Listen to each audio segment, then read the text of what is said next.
এবার তো বিশ্বাস হয়েছে। ঠিক আছে এই কি সব উল্টাপাল্টা কথা বলেছিস, সেখানে সাপ করছে আরে কি হয়েছে এখানে? আরে দেখো না, আমাদের বাড়ির কাজের লোকের শান্তা মনে হয় পাগল হয়ে গেছে। ও বলতেছে এই বালিশের কভারের মধ্যে নাকি সাপ ঢুকছে। সাপ? এই কি আজব কথা বলছিস? সাপ কোথা থেকে আসবে এখানে? না ম্যাডাম, এখানে সাপ আসতো। আমি দেখ শান্তা, তুই কিন্তু উল্টাপাল্টা কথা একদম বলবি না, বুঝতে পারছিস? তোর মনে হয় পুরো মাথা খারাপ হয়ে গেছে। হ্যাঁ। এখানে সাপ করতে আসবে? আচ্ছা ঠিক আছে, দেখি আমরা প্রমাণ করি সাপ আছে কিনা।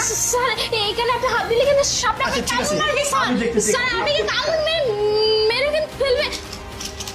ও, এইটা প্লাস্টিকের সাপ। আমি তো জাস্ট মজা করার জন্য রাখছি, যাতে তুমি একটু ভয় পাও, আর এই কিছু শান্তা, না।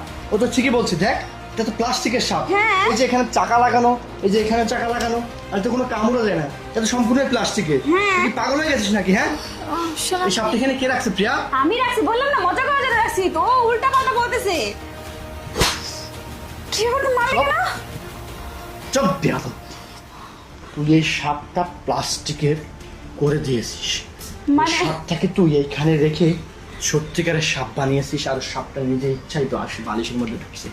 আমি নিজের চোখে দেখছি ও এখানে ফিটিয়ে বসে। এই দেখ দেখ, তুই কি বলতেছিস? সম্পত্তির লোভে সাপে কাটলে কেউ আমাকে ধরতে পারবে না। কেন করছিস এটা বল? কেন করছিস বল, উত্তর দে। বললাম তো সম্পত্তি লোভই করছি, যা করছি বেশ করছি। সম্পত্তির লোভে তুই কোথায় গিয়ে তন্ত্র মন্ত্র শিখে এসে প্লাস্টিকের সাপকে সত্যিকারের সাপে পরিণত করছিস। আর এই প্লাস্টিকের সাপকে সত্যিকারের সাপে পরিণত করে আমাকে মেরে এই সম্পত্তির মালিক হবি তুই? পরে এত বড় সাহস! কথায় আসে না, রাখি আল্লাহ মারে কে।